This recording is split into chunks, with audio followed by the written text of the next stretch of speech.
Shalom, saudara dan saudari yang terkasih dalam Tuhan kita Yesus Kristus. Puji dan syukur di pagi yang indah ini, kita masih diberikan kesehatan dan waktu, sehingga dapat berjumpa lagi dalam Rehat Renungan Harian Toraya, edisi Sabtu 23 Juli 2022. Sebelum kita membaca firman Tuhan, mari kita satu dalam doa.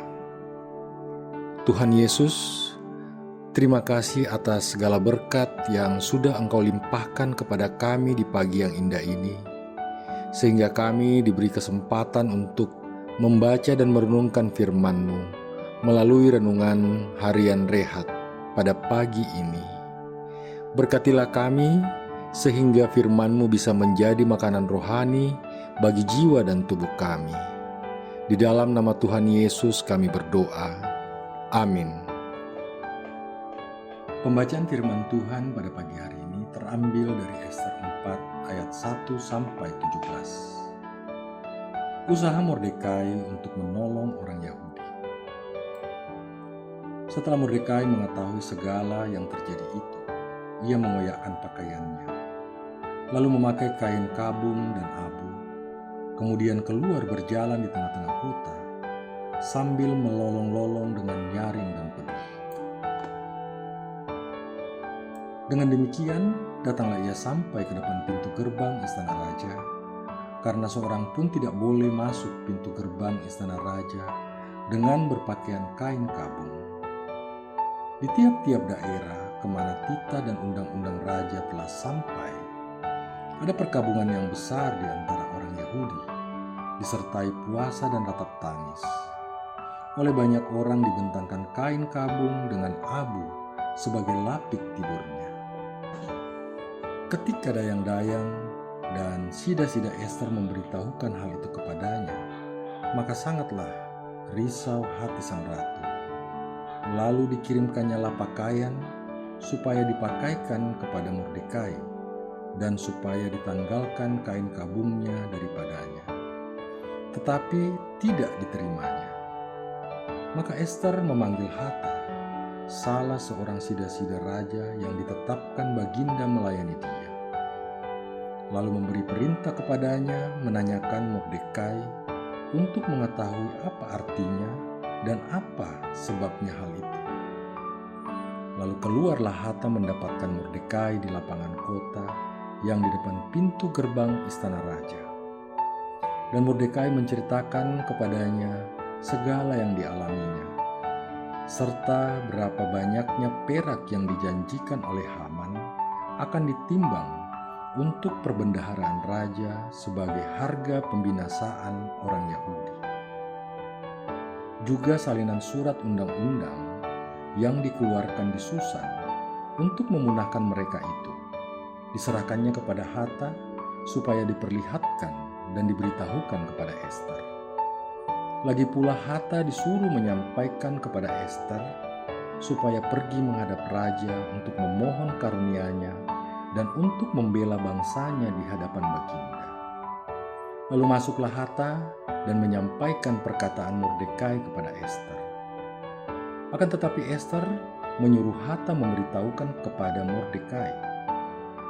Semua pegawai raja serta penduduk daerah-daerah kerajaan mengetahui bahwa setiap laki-laki atau perempuan yang menghadap raja di pelataran dalam dengan tiada dipanggil, hanya berlaku satu undang-undang, yakni hukuman mati. Hanya orang yang kepadanya raja mengulurkan tongkat yang akan tetap hidup.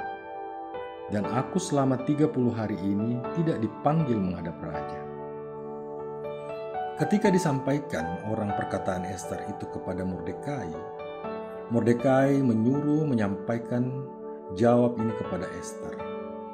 Jangan kira karena engkau di dalam istana raja, hanya engkau yang akan terluput dari antara semua orang Yahudi.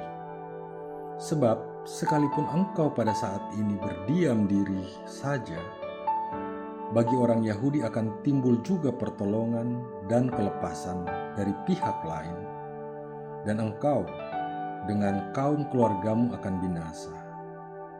Siapa tahu mungkin justru untuk saat yang seperti ini engkau beroleh kedudukan sebagai ratu. Maka Ester menyuruh menyampaikan jawab ini kepada Mordekai. Pergilah, kumpulkanlah semua orang Yahudi yang terdapat di Susan dan berpuasalah untuk aku. Janganlah makan dan janganlah minum 3 hari lamanya, baik waktu malam, baik waktu siang. Aku serta dayang-dayangku pun akan berpuasa demikian, dan kemudian aku akan masuk menghadap raja. Sungguh pun berlawanan dengan undang-undang. Kalau terpaksa aku mati, biarlah aku mati. Maka pergilah Mordekai, dan diperbuatnyalah tepat seperti yang dipesankan Ester kepadanya. Demikianlah firman Tuhan.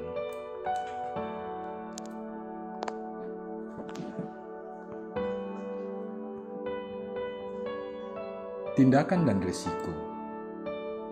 Papa na tak sia, apala na pabutto. Nelson Mandela di Afrika Selatan, William Wilberforce di Inggris, Martin Luther King Jr. di Amerika Serikat. Mereka adalah contoh tokoh yang berani bertindak dan mengambil resiko dalam mengubah dunia. Di sisi lain, tidak sedikit orang yang tidak berbuat apa-apa karena takut dengan risiko yang akan dihadapi. Ester menghadapi situasi yang pelik. Ia bisa dijatuhi hukuman mati karena langsung menghadap raja tanpa dipanggil. Namun, Ester bersedia untuk mengambil tindakan penting ini dan berkata, "Kalau terpaksa aku mati, biarlah aku mati." Ayat 16b.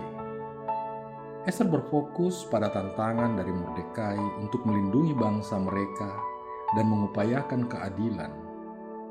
Kedua orang ini memiliki kepercayaan dan iman yang teguh kepada Allah saat menghadapi tantangan. Tindakan mereka pun berdampak luas. Sepanjang kisah Ester tersirat keberadaan dan kedaulatan Allah, serta penyertaannya yang nyata melalui tindakan yang diungkapkan oleh Ester dan Mordekai. Bagaimana dengan kita? Dalam pekerjaan kita, pelayanan kita, hidup kita. Hal ini sangat relevan. Saat ini pun kita diundang untuk mengambil tindakan dalam rencana Tuhan yang lebih luas. Meskipun bisa jadi, kita mesti menanggung resiko yang fatal atas tindakan tersebut. Beranikah kita tetap melangkah dan berkata, "Kalau terpaksa aku mati, biarlah aku mati"? Apakah kita yakin bahwa Tuhan akan memberikan kita hikmat dan keberanian ketika kita bersandar kepadanya? Tantangan adalah sebuah kesempatan istimewa untuk mendemonstrasikan kehadiran Allah dalam hidup kita. Yakinlah bahwa Tuhan adalah kekuatan kita. Amin.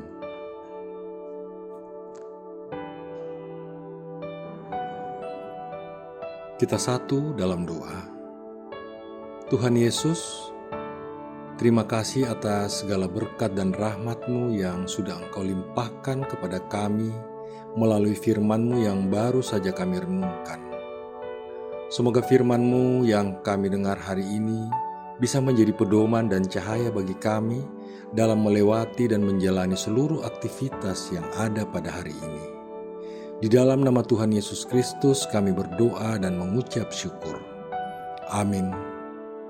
Demikian rehat renungan harian Toraya pagi ini. Salam sehat selalu. Tuhan Yesus memberkati.